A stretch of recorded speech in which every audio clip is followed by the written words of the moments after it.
Hello everybody, today we have an interesting project to observe. So today our guest will be the city car driving, or No Need for Speed, Loud Unleashed as it's known inside my school, is the motoring sim from Russia that prides itself on the realism of the automobiles, traffic flows and pedestrians. Aspiring boo squares, splashers, hedgehog squatters, and cyclist harass are sure to find its useful companion to the real-world driving instruction.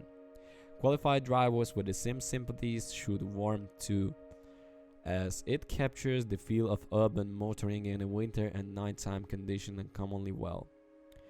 The CSCD is the most structured and hallmarks in career mode. This collection of 19 driving challenges ranging from relatively simple parking exercises in desert car parks to taxi tax style tasks on crowded inner city road systems must be compelled in a set order, as certain missions are tracked through. The success in them is only legitimate way to access the game handful of locked drivables and map areas. The temptation to reach a labor-saving lockpick and move straight on the free driving is awfully hard to resist. The heart of the sim is free driving is where the real magic happens. Cruising around the erased Russian City 1, a rather cramped environment compared with the room rainbow space in the Truck Simulator series, there are moments, usually when the lights level are low snowflakes and whirling against your windscreen. When against the odds, forward development creates slurps from simulation's holy grail. Reality and unreality begin to smudge. Suddenly, you are no longer sitting in the slumber sport office chair in the back bedroom 27 Cavalier approach pretending to guide an elder Lada Niva through the tangled traffic streams in a bustling foreign city. You are actually guiding an elder Lada Niva through the tangled traffic streams in a bustling foreign city. The whereabouts of what city can be customized with the aid of selectable traffic rules, United States, Australian, and continental EU highway codes and driving directions are replicated through not always as rigorously as the default Russian Federation regs, keep the drive under vaguely familiar condition. I've been masquerading on the Aussie road for the most of the past week, while the traffic behavior is plausible. Occasional inappropriative reprimands from the optional driving instructor suggested the game isn't entirely comfortable with the continent ship. Seeing landing left or right on leaving a road about its times, sometimes being told I've been used a wrong indicator and turning the T junctions occasionally generates a brief but alarming "you're traveling in the forbidden direct" message. Aware that the freedom of free driving could begin to pall after a while, the devs provide an optional road generation mechanism that spews out random destinations from the time to time. It wouldn't take much time to turn this into a fully full taxi mode, but I quite like the vagueness of the current implementation.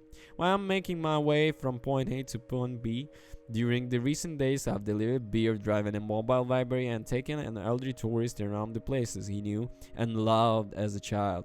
Last night, at the wheel of the RAV 2203 minibus, things look a darker dystopian turn.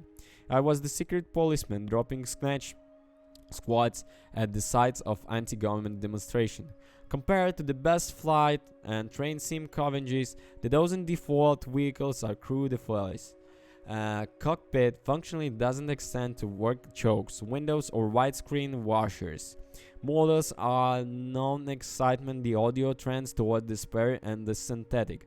Sadly, where few of the characters communicating creaks, rumble, and whines that should accompany a jar of an early Lada saloon on UAZ 4x4 have been modeled. What you get in essentially credible handling the decent approximations of manual gearboxes.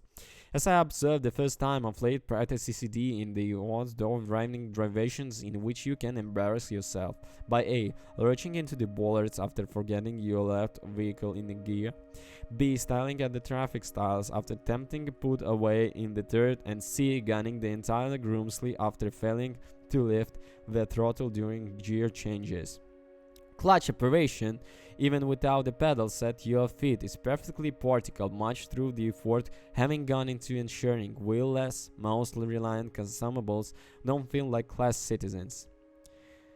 Well, actually, city car driving is an mesmerizing, but when you're surrounded by rush hour impatience, when your widescreen is full of wide stream tall lights, giant pop-up glow worms and breathing down your neck, and the city is wearing a mantle of inside ermine, CCTV force like a blizzard, mirror signal, lane change, gear change, accelerate, brake, grid change, mirror signal, accelerate, lane change. It could be so perfect. But with the threat of erratic AI drivers and pedestrians even present, relaxation never slides into the response. If you enjoy low-key wind down sims like Train Simulator and American Truck Simulator, I'd be surprised if you didn't also end up enjoying the city car driving. Thank you for watching. All the links on the description. Have a good one. Bye bye.